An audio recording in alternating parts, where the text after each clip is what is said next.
Welcome back. This is Ask the Compound. I'm your host, Ben Carlson. Everything seems more partisan these days. Are portfolios becoming more partisan too? Are people really making investment decisions based on who the president is? We're looking into that question and more. We have a great show today. Stick around. Duncan, hit me with music.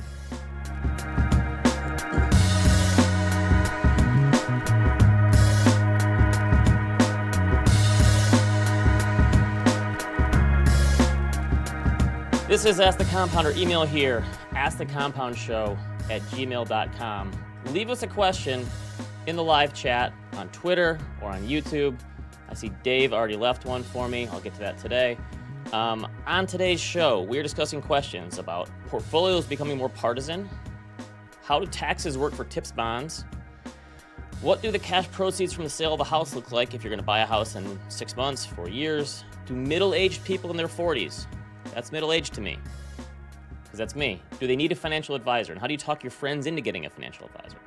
And then finally, why don't more people use adjustable rate mortgages to afford to buy a house? Duncan, there's some specific advice for you in this one. Yeah. All right, today's show, Ask the Compound, is sponsored by our friends at Public. All right, if you are serious about investing, you need to know about Public.com. You can invest in everything there: stocks, bonds, options, crypto. They even have a high-yield cash account, which still has some decent yield because the Fed hasn't really cut rates this year. They also have a really cool dashboard that allows you to track all your investments in one place. Fund your account in 5 minutes or less at public.com/ATC. Get up to $10,000 when you transfer in your old portfolio. That's public.com/ATC. Paid for by Public Investing. Full disclosures in the podcast description. All right, Duncan. One of my goals when offering financial advice to those with the means to do it is helping give people permission to spend money. Life is short and you can't take it with you, I like to say. Here's an email from a viewer of the show. Ben, your vacation home story actually inspired us to buy a plot of land outside of Austin as an escape. Gotta say, it's way more satisfying than buying shares of VOO. I like it. Yes. Well done. This is a person who can afford it. The choice was either to save more and invest or spend more and enjoy those experiences. They chose the experiences. I love it. Keep those success stories coming. Yeah, love to hear right? it. Yeah. A plot of land you can do anything you want with. You don't have to That's right. ask a landlord. Question 1, let's do it. All right, up first we got one from John. In recent years, sentiment data has shown a clear pattern. Political sentiment often moves in opposite directions depending on who's in the White House. Anecdotally, I've noticed this in my own circles, among friends, family, social media discussions, and even financial professionals online. Many seem to be making investment decisions based on politics rather than market conditions or personal financial goals. I've heard countless people say they're adjusting their portfolios, not because of economic trends or life changes, but simply because they don't like the president or believe the country's in trouble under this administration, and those are quotes. Some have gone all in on cash and bonds based solely on who's in office. Have we reached a point where investment decisions are going to be dictated by presidential elections rather than earnings or fundamentals? All right. First, I want to give a shout out to Duncan's mom in the chat. Everyone's saying hi to her, not paying attention to the show. Welcome, Pam. John, let's do a chart on here because I do believe that these sentiment indicators are ridiculous. So this first one just shows consumer sentiment by political party, and there's also independents in the middle there. And you can see when Biden was president, consumer sentiment was low for Republicans, and it was relatively high for Democrats. Trump gets elected, and immediately, surprise, surprise, sentiment shoots up for Republicans, and it drops immediately for Democrats. The same thing happened when we switched from Obama to Trump, and then from Trump to Biden, right, in 2016 and 2020. John, give me the next chart. This is, would you say the current state of the economy is excellent or good? In October, a lot of Democrats thought the economy was doing great. In March, nope. Republicans, it's the opposite. They thought the economy was doing terrible in October 2024. Now it's doing great because Trump's in office. A similar dynamic is at play for inflation expectations. John, next chart. The University of Michigan, go blue, asks people for their 5-year inflation expectations. Look at this chart. For Republicans, it went to the floor immediately from 3.5% to 1.5%, and Democrats went from around 3% to over 4%. Listen, as someone who's not political by nature, I've never really been into politics that much and generally get exhausted with the topic. These charts are depressing. It shows people can't really think for themselves. So my question for you, though, is do you think people actually feel that different, that they are responding that way, or they are trying to game the polls to show their dissatisfaction with the president? That's the thing. My whole thing is you have to watch what people do, not what they say. And it's hard to believe people actually view the economy through this lens versus just saying like my team is winning now or my team is losing now, right? It's survey sentiment data. So the thing is, are people actually getting out of the stock market or changing their investment posture based on who the president is? There are some people doing this, to be sure. The Wall Street Journal had a story a couple weeks ago. John threw up the headline. They interviewed a couple people. Michael and I talked about this on Animal Spirits. And there were stories like this of people who said, I can't handle what Trump is doing. I'm out. I'm selling stocks. I'm sure there were stories like this about Republicans who sold because of Joe Biden too. But these are outliers, right? I've looked at the data. There's not any clear-cut trends that show investors are making wholesale changes based on politics. So John, throw up this next one from Gallup. They look at stock market ownership over the years, and it was rising during Trump's first term. It was rising when Biden was in office. And I think maybe it either flatlines or falls from here. But my guess would be that's more based on performance. Like the reason the stock market ownership was falling from 2008 all the way through the middle of the 2010s is because of the great financial crisis. And a lot of people just gave up on stocks because you had two gigantic crashes in a lost decade. So I don't know. I think people are always going to say they're going to move to Canada if their candidate doesn't win, right? But how many people actually do it, you know? I don't think they're taking Americans right now. Yeah, well, true. But I think it's the same thing with investing. And I think this year is a good reminder that, yes, presidential policies can have an impact over the short term, but over the long run, I still have faith in corporations, right? That their innate desire to innovate and grow and produce profits. Look, it's obvious that the markets were caught off sides by Trump's policy. Everyone was proclaiming when he got elected that the boom is on. There's nothing that's going to stop this train. And that message has derailed very quickly. But I think it's important to point out that almost every time the team switches, right, from red to blue or blue to red, there's almost always overreactions about who's in the Oval Office. So, John, throw up this first one. This is from March of 2009. Obama's radicalism is killing the Dow, right? And so this guy was saying, listen, it's not the biggest financial crisis since the Great Depression that's causing the stock market to crash. It's Obama. Look at the date on there, March 6, 2009, basically one day before the bottom, right? Now, alternatively, there was a lot of people predicting a crash the first time Trump was elected in 2016. John, throwing up. This is Paul Krugman. Still, I guess people want an answer. If the question is when markets will recover, the first pass answer is never. He wrote this at 12:42 a.m. because the markets were crashing the night Trump got elected.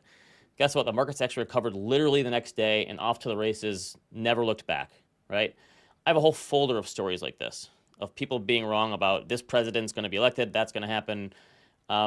I think it's perfectly fine to have opinions about the president and their policies, but it's rarely a good idea to act on those opinions with your portfolio. And the funny thing is, people keep saying, listen, uncertainty is at an all-time high right now. But that means I know exactly what's going to happen.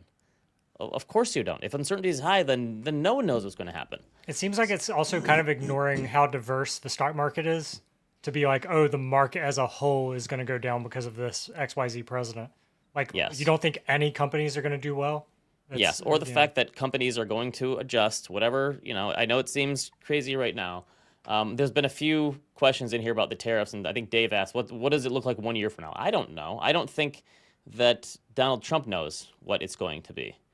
So, no, Dave asked about a folder. I don't have an actual folder. It's a folder on my desktop. You have binders. Yes, I don't have binders. So, listen, I still think the stock market is going to hold Trump accountable if it doesn't like these policies. If tariffs are going to cause margins and profits to fall, the stock market is probably not going to like it. And it's going to let him know. And I think that's going to be the ultimate arbiter. Yeah, but the tariffs thing is weird to me because not to brag, but I get to hear from like some of the greatest minds in finance all the time between all of the content that we're doing with all kinds of people. And it seems like no one really on the left or the right side of the spectrum is super big into tariffs. So I'm just confused about where this ever came from and who really is behind it. But yeah. Well, I'm very confused, honestly, because one person. We shall see if he sticks to his guns. But all right, let's move on to another one. Okay. Up next, we have a question from Jeff, spelled with a G, which is my favorite spelling of Jeff. No offense, Jeff Henderson in the chat. How are tips taxed when the principal balance increases? Is it short-term capital gains income? All right, good, short, and sweet question. I think this one came in from Twitter, actually. So let's bring in our favorite tax guy, everyone's favorite tax guy. We let him out of the tax bunker. He's in busy season right now. Bill's, Hey, Bill. when's the last time you saw sunlight, Bill? I'm back. There's a little bit going on outside, but yeah, it's burning my skin a little bit. So that's why I'm red. Okay, so Bill, I'm going to handle the investment side of things and want you to handle from the tax side of things. Great. Okay? Treasury, inflation protected securities. The way it works, basically, you get a semi-annual payment based on the yield. Now, that yield is much lower than regular treasuries, right? Mm-hmm. If it's a 10-year tip versus a 10-year treasury, the inflation-protected security is going to have a lower yield to account for the inflation, right? Correct. Now, the kicker is the principal value of the bond gets ratcheted up or down if there's inflation or deflation, right? If there's deflation, it actually goes down. If there's inflation, it goes up. So if inflation is 3% and your bond trades at a par of 100, now it's going to be worth 103, and you're also going to get the yield on that 103, right? So if inflation happens, this is pretty good. But I believe the IRS treats that increase in principal as a phantom income. Is that correct, Bill? Phantom income. Just got back from the External Revenue Service where I just paid my 20% tariff on my phantom income. Ben, you nailed it. That's it. And what we need to do, Ben, when we talk about tips is they're really not that complicated, but you just need to separate the income component and the principal component as you just described. So G, can we please chart on? If we separate these two, let's flip to the next one. If we separate these two, Ben, tips, just like bonds, have a total expected return. And so you start there. Ben, you said it. The income component of a tip is lower, right? So like in today's market, roughly 2% you can expect from income. John, can we flip to the next chart, please? Your income component works very simply. If you invest $1,000 in a tip, every 6 months, you get $10. Over a year, that's $20. You get a 2% yield. Very simple. U.S. Treasury interest gets taxed by the federal government. However, is state income tax free. So there is a little bit of a baked-in tax advantage. John, can we flip to chart 3, please? There is, however, Ben, you mentioned this protection component that gets built into the price of the bond. And what happens is every year, every 6 months, when they do the inflation projection, the value of the bond increases a little bit based on the inflation that we enjoyed along the way, like our friends along the way. And at the end of that term, that gets paid out. And so a 3% inflation adjustment over a 10-year period is going to add roughly $300 per $1,000 to your bond. The real check here, Ben, is this phantom, this ghost income, right? And so it's like Trump coming down to tax you at the border. You have to pay income tax along the way, even though you're not getting the benefit of that inflation protection. And I think, John, we can chart off from that point. So that's exactly the way that tips work. Right. So it is a little, I don't know. It seems complicated to me, but you're right. It's just two components. And I'm sure most brokerages where you hold a tips fund or you hold an individual security will track that for you. But it's also one of the most unique assets that there is. Like this real one-to-one inflation protection, it's the only place that you can get it. Yeah, you're exactly right. However, Ben, that does cut both ways. And so during my career, let's say back in 2007, 2008, we did enjoy or hurt from the benefits of a deflationary environment, or at least I don't know disinflation. if we were enjoying it, but yeah. Yeah, exactly. And that did cut the opposite direction. So that's the interesting thing, Ben, is that yes, you do get this inflation protection built into the bond, and that's good.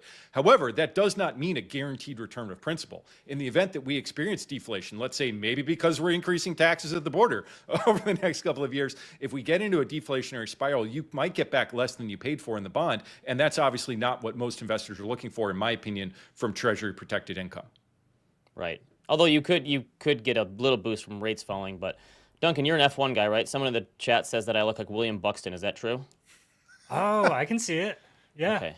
Yeah. Is that a compliment or not? No, it's a compliment. I'll take it. I can see it. Yeah, and that's definitely more exciting than tips taxation. So yes, but good to know. Like, yeah, you have to, even though you're not actually receiving something. Yes. It's lifting the value of it, and unfortunately, it's not like something that you can defer. You have to pay it out right away. Yeah, it's kind of the thing. There's no free lunches, right? At the end of the day, you don't get anything for free. And so, yes, you get some inflation protection. Yes, you get some principal protection. That's all well and good, guaranteed by the full faith and credit of the United States government. But paying tax on something you're not earning right now, that's no fun. So yeah, that's where it cuts. I have a question about tips. Is there any reason you would buy actual tips versus just a tips ETF, or vice versa? Like, why would you do one or the other? I've held both before personally. Some people so you went to like Treasury Direct and bought one? Yeah, Okay. like back or no. You know what?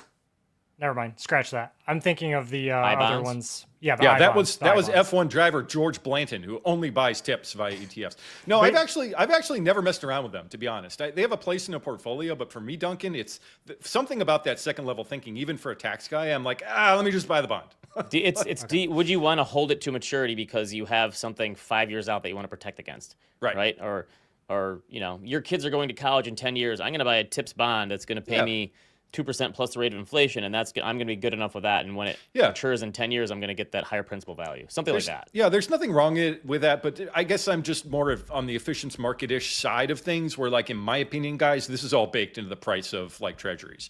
And one of the ways that you can kind of tell what the quote-unquote market is expecting inflation to be over the next, let's say, 5 years, you look at break-evens. You compare the interest that you're getting from a regular unleaded bond, and you compare that to the leaded TIPS bond from George Blanton, your F1 driver, and that the difference there gives you an idea of what quote-unquote the market is expecting.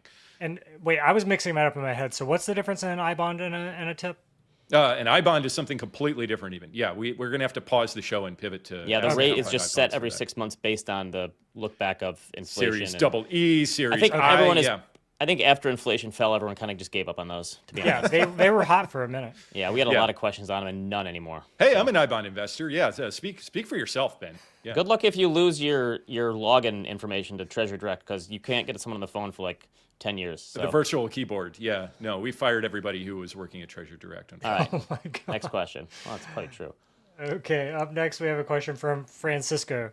I recently sold my house and need to decide where to park the money while figuring out my next steps.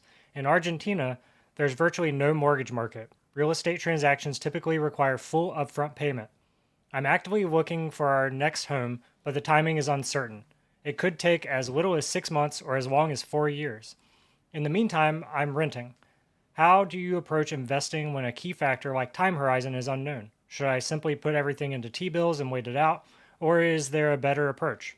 I'd love to hear your thoughts. Thanks again for all of the great content you produce. I really appreciate it.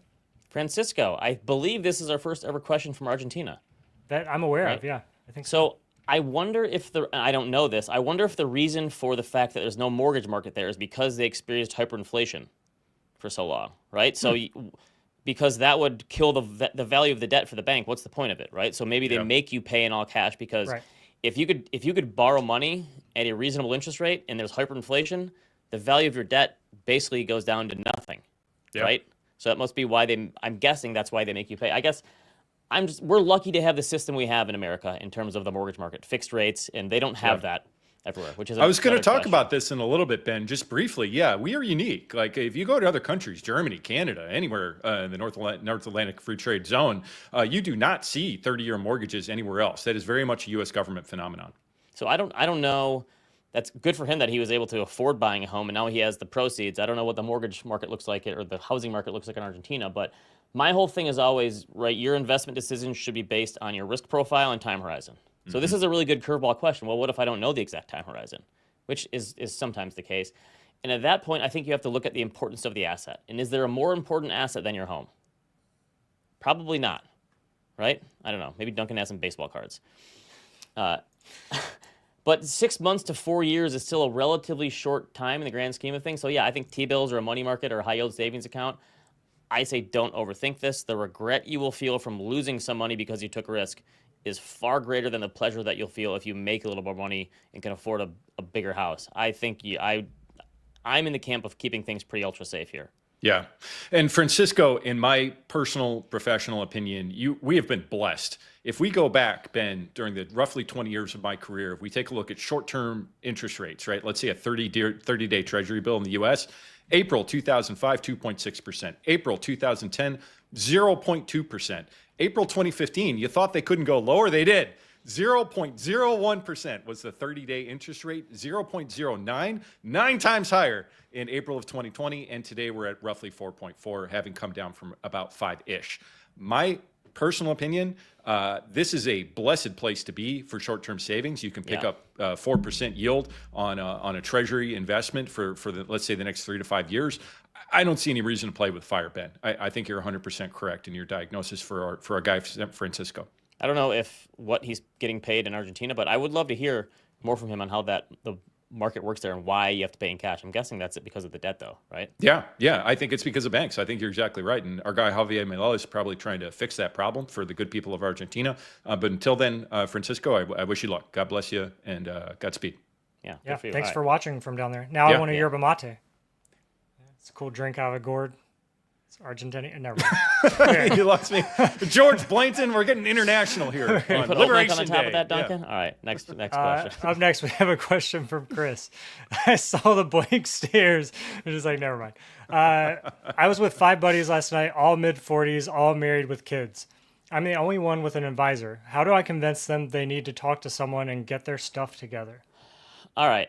First things first, not everyone in their 40s needs an advisor, obviously. I would say most people in their 40s don't, if we're doing probabilities here. I would say it's okay to offer help to your friends, but I would avoid peer pressuring. Like being the finance guy of the group, I hate talking about it with my friends, right? And family, if they come up and ask me I do not like offering advice like that because You'd much I don't rather want to give stock picks.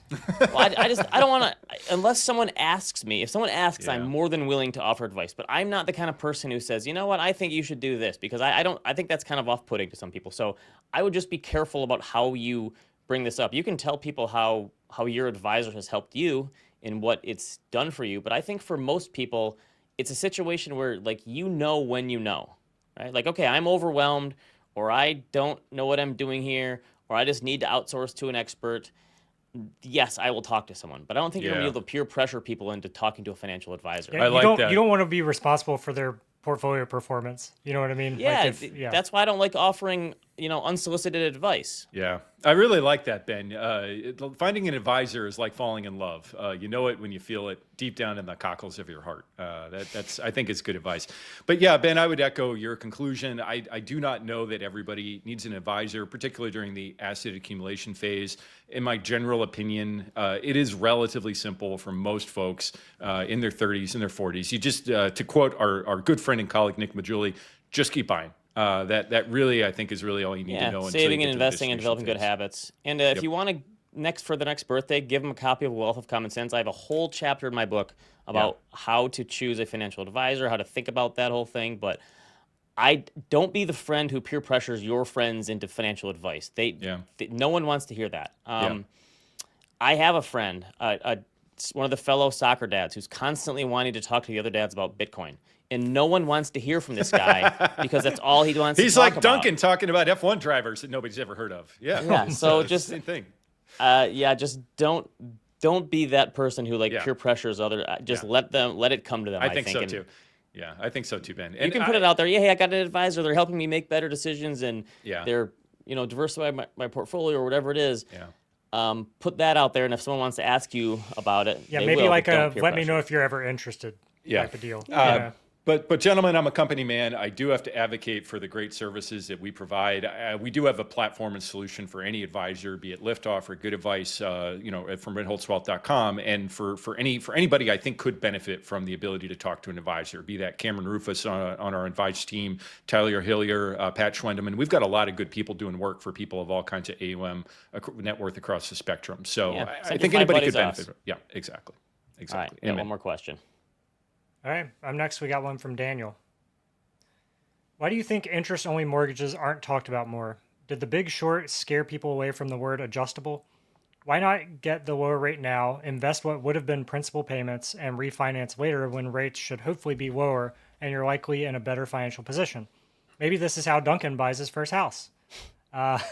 If you're going to rent, at least rent your mortgage. We're all millennials just trying to buy a house, and this is how we did ours. None of my friends have ever heard of it. I think someone should spread the good word to those who can plan accordingly. So they have my interest. All right. So let's hear it. I'm guessing Michael Lewis in The Big Short probably did scare people away from ARMs. You had these teaser rates of 5 or 6% that would jump to 11 or 12% after 2 years, and people thought they could refinance. When they couldn't, they were screwed. So John, do a chart on for me real quick. This is from the Mortgage Bankers Association, and they look at adjustable rate mortgage applications. And you can see in 04, 05, 06, it was like 35% of the market. Now it's more like 5 to 7% of the market. So it has fallen a lot. And obviously one of the reasons it fell in the 2010s, not only were people scared of them, but rates were much lower. And it was kind of like, why would I need to try to squeeze a little more juice out of that? I did have a friend who bragged about his ARM throughout the 2010s. And he was kind of like, listen, you suckers are paying to refinance every time rates go down. And my rate just keeps dropping automatically. I haven't heard from him in a while, so I don't know how the 2020s has treated him. Yeah. I'm guessing not so great.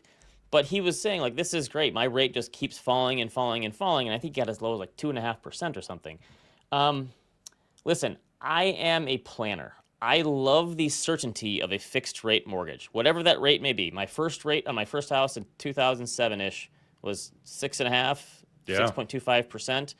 But I knew exactly what the payment was going to be. And obviously it got lower as I refinanced. And people would say, well, but then you had to pay for the refinancing. And I don't know. I just think a fixed rate mortgage is one of the best consumer products ever invented for American households. Yeah.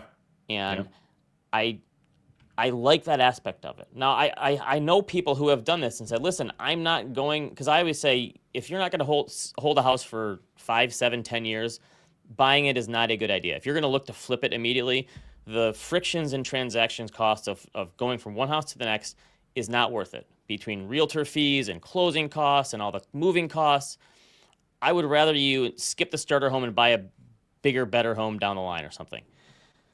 But I know people who say, listen, for whatever reason, I'm only going to be in this house for 3 to 5 years. I'm taking out an ARM because it's going to be a lower rate, and I'm not going to be around the teaser rate resets, and I'm paying interest only or whatever it is.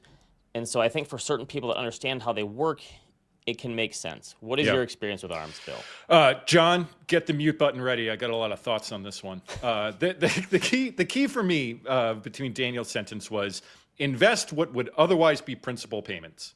To me, Ben, that's the key indicator that you've got somebody who is suitable for an ARM. If you're the type of person who has a savings account, who would invest to principal payments, has built up net worth over time, and would be comfortable, like you said, Ben, with the risk of a higher mortgage payment, if you can stomach that, if you can build that into your planning, to your point, I think an ARM's a perfectly suitable solution. I was actually really surprised to find out that ARMs have not been more popular. Because if you take a look, our guy Dave Airy in the chat was pointing out back in 1985, his first mortgage rate was 14%. Right, so mortgage rates during my entire lifetime has basically been coming down until very recently, right? And when suddenly, but houses were $30,000, right? True, yeah, inflation adjusted, yeah, that was still $60,000. But yes, I get the point. However, if you're the type of person that struggles to pay bills, if you're constantly behind, if you've taken a retirement distribution in the last 5 years, that would not be the type of person, Ben, to your point, that would build in. What's really interesting, if you take a look at some Redfin data, this is most recently of 2015, median homeownership tenure is 12 years. So like a 7-10 ARM maybe makes some sense there. However, only about 1/3 of homeowners live in their house beyond the first 10 years. That to me is really interesting. So the average is probably much, much lower than the median is what that tells you. Do you guys know where the 30-year mortgage rate comes from? How it came about? The Great Depression. Right. Where did it come from? That's part of it. But something like 80% of U.S. mortgages end up at Ginnie Mae, Sallie Mae, or Freddie Mac, which are government-sponsored entities. I don't want to get into the complexities, but these are the federal government. Okay. Yes, this is all federally subsidized. Like your tax dollars go to subsidize the mortgage market. And that is the reason why 30-year mortgages are available in the U.S., and they are not usually available. They're definitely not available in Argentina. We learned that today. Right, because you're saying the government agencies are the ones who put the loans out. 80%, 8 out of 10 out of the $14 trillion mortgage market is basically owned or backstopped by the federal government. And so again, those are our tax dollars at work. And if you want to go, so you're saying the government is already essentially subsidizing the housing market? It is, Duncan. And maybe when you subsidize something, maybe when you give somebody a 30-year put option, basically on a mortgage, maybe that increases the price relative to what would be in more of a free market economy, right? So I'm not advocating for either or, Ben. I think there are a lot of benefits to having a 30-year put option. But think about it. Like if you think about an ARM versus a 30-year mortgage, what other financial product can you sign up for to give you a guaranteed cash flow stream or whatever in reverse for 30 years? It does not exist. There are 30-year treasury bonds, but the only other place, no bank would do this if it weren't for the backstop of the federal government. And Ben, I really like your idea comparing it. If you're planning on living in your house for longer than 10 years, you have an option to refinance at a lower rate, but there's no option for the bank to call that mortgage, right? You don't have to pay that back at any point. That's a very powerful thing. Yeah, great point by you that the fact that he said he's going to invest the difference.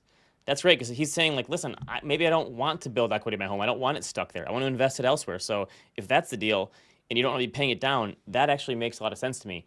So my point on where mortgages came from, if we want to do a little history lesson, Ooh. in the Great Depression, the way that you used to buy a home in this country is you'd have about a 50% down payment. This is in the 1920s, and it would be a 5-year term. Yep. And when that 5-year term was up, you'd either be forced to pay the rest of it down, which is still close to 50% or whatever, or roll it into another 5-year term. So technically it was variable. Along comes the Great Depression. Guess what? 40% of all mortgages in this country were in default. Yep. And they all went, uh-oh, if we let all these people default on their mortgages, the banking system, which is already teetering on the edge of collapse, is gone.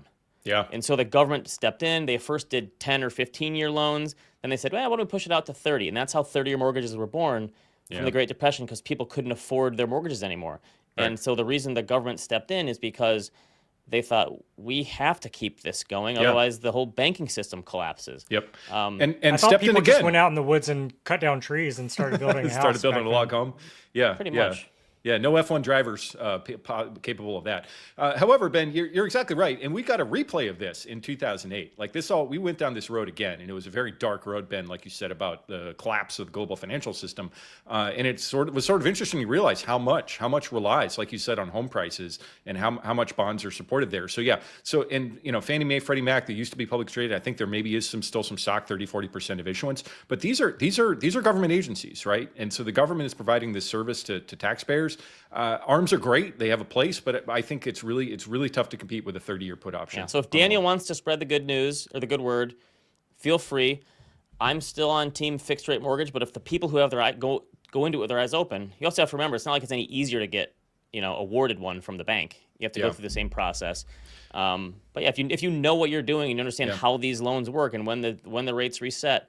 Maybe you go into one and the rates reset lower and you make out like a bandit. So it's possible it could work out for you. Is it systematic, or do they have to actually lower, like, in concert with rates, or is it one of those things? I'm asking because, like, your savings account, it seems like they can just, whenever they want, change the interest Yeah, there are rate. rules. There's a contract. There are rules. Yeah, they would let you know. So ahead of it's time. not like rates could be falling and yours just wouldn't. They 2-5 wouldn't. ARM. The way I understand them is there's a guaranteed period where your interest rate is set, and then once you get beyond that, there are caps, right, of where you're in a free market after a certain point. Okay. And that's the way I understand them. But I think it's a great tool. It's a great tool in the financial toolkit. The other just quick point I want to make, it really depends too a lot on the state. In New York, I have to pay like a 50 basis point mortgage fee. So every time I switch a mortgage refinance, I have to pay 50 bips. And so depending on the size of the loan, that ends up adding up a lot. And so I think an ARM and that type of situation makes a little more sense. Right. So yeah, so maybe it does make sense with the rates so much higher. You pay a little bit of a lower teaser rate, and then you don't have to go through the refinancing on the back end. Yep. That's Amen. possible. This combined with Blair's 401k loan idea, I don't know. Duncan's going to have 10 loans taken out, and he's finally going to own a house. Yeah. So I do want to give a shout out to Dave Wilson, too. He stole my joke at the end. I was going to throw out that today is now Libation Day because now we've been liberated. And so I'll see you gentlemen at the bar. Sounds good. All right. askthecompoundshow@gmail.com is our email here. Send us an email. Thanks to all the people in the live chat who's blowing up today. Thanks to all the people watching live on Twitter. Thanks to Bill for coming out of his hole during tax season to help out. No show next week. I am on spring break. I'm spending money on an experience. Okay? I'll be in the pool, on my floaty, drinking a Miami Vice. Practice what you preach. Amen. Sounds nice. See you in 2 weeks. Email us all your questions in the meantime. Happy Libation Day. See you, everyone.